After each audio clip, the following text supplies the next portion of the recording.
सर्वांना नमस्कार. मी राहुल कर्डिले, जिल्हाधिकारी नांदेड. सर्व शेतकरी बांधवांना खरीपसाठी मी आवाहन करतोय. आपल्याला सगळ्यांना कल्पना आहे की यावर्षी अल निनोच्या प्रभावामुळे पाऊस कमी होण्याची शक्यता आहे. त्यामुळे आपल्याला जी सोयाबीनची पेरणी आहे प्रामुख्याने ती BBF म्हणजे रुंदसरी वरंबा पद्धतीने किंवा बेडवर टोकन पद्धतीने हे करण्याची आपल्याला गरज आहे.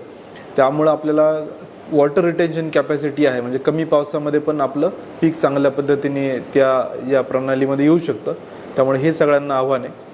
दुसरी गोष्ट, बियाणांचा वाढता खर्च लक्षात घेता घरगुती बियाणांचा आपण वापर करा.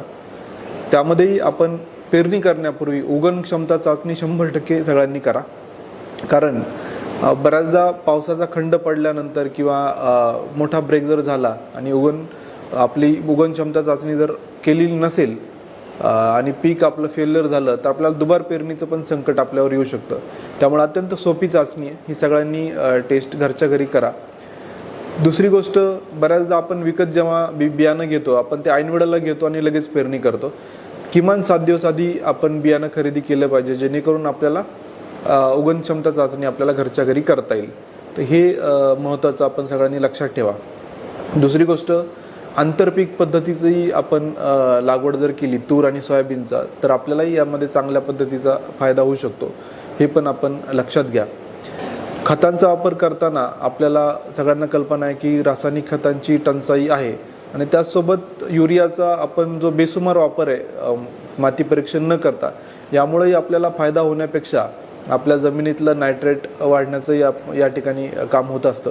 त्यामुळं आपण जे रायझोबियम आहे, ॲझोटोबॅक्टर आहे, हिरवळीचे खतं आहेत किंवा नॅनो युरिया आहे, नॅनो DAP आहे, यासारख्या खतांचा वापर करा. ज्यामध्ये अनावश्यक खतांचा वापर कमी होईलच, परंतु आपली उत्पादकता चांगल्या पद्धतीने वाढेल.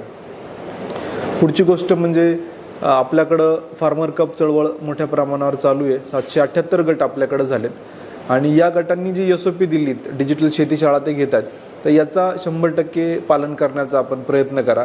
त्यामुळं आपल्याला फायदा होईल. त्याचसोबत कृषी विभागाने जे लॉन्च केलेलं महाविस्तार ॲप आहे, हे मोठ्या प्रमाणावर आपण डाउनलोड करा. याच्यामध्ये सगळ्या प्रकारची माहिती आपल्याला मिळू शकते, इझिली मिळू शकते. त्यामुळे ते पण एक आव्हान आहे. आणि आता इथून पुढच्या काळामध्ये सगळ्या स्कीम्स या ॲग्रीस्टॅगशी लिंक झालेल्या आहेत. अजूनही आपल्याकडं 20% शेतकऱ्यांनी साधारणतः ॲग्रीस्टॅग फार्मर ID काढलेला नाही आहे. आपण तो तत्काळ काढून घ्यावा, जेणेकरून तुम्हाला सगळ्या योजनांचा फायदा घेणं अत्यंत सोपं जाईल. पुढची महत्त्वाची सूचना आहे की बऱ्याचदा लवकर पेरणी करण्याची टेंडन्सी आहे, ज्याला धूळ पेरणी म्हणतात. त्यामुळं पेरणीची कुठली घाई करू नका. 80 mm ते 100 mm पाऊस झाल्यानंतरच आपण पेरणी करा. 3-4 सेंटीमीटर खोल आपली पेरणी झाली पाहिजे. परंतु केवळ एखाद्या सुरुवातीच्या पावसावर किंवा धूळ पेरणी जर केली तर आपल्याला दुबार पेरणीचं संकट आपल्याकडे येऊ शकतं. यावेळेस पावसाचा जे अल निनोचा प्रभाव बघता अशी कुठलीही घाई करू नका. कृषी विभाग जे ॲडवायझरी देतोय त्या प्रत्येक गावामध्ये आपण व्हॉट्सअपच्या माध्यमातून, आपल्या कृषी सहायकांच्या माध्यमातून आपण पोहोचतोय, तर त्या आपल्यासाठी सदैव ओपन आहेत.